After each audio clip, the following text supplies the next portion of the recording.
Naka-ano ko eh.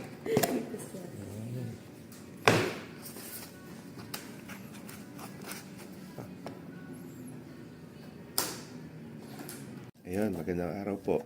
So, ngayon po i-open po natin ang ating Sisei Shadow 2 na isang competition gun. By the way, ano na nga po pala to?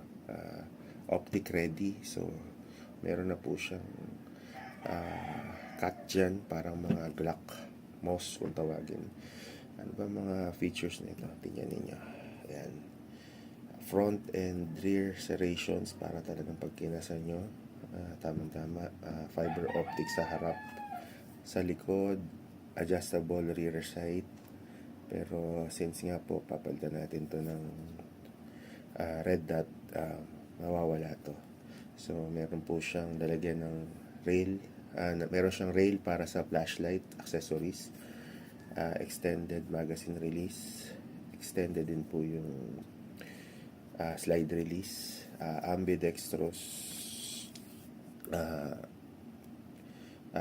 anong tawag dito, safety, and single action, double action po to.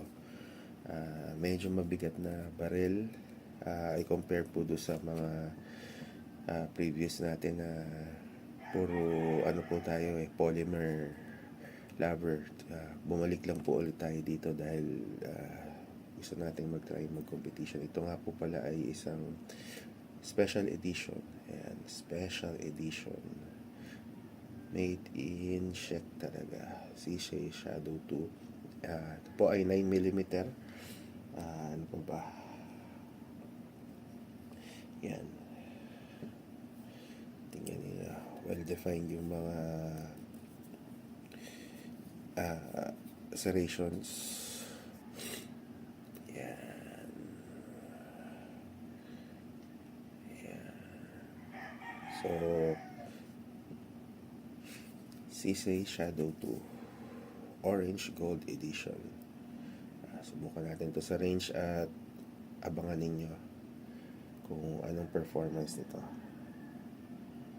Thank you very much po mga bossing sa panonood, at sana po ay natutunan kayo, or meron kayong question tungkol dito sa baril na to, comment lang po kayo. Maraming salamat po. Top Gun PH.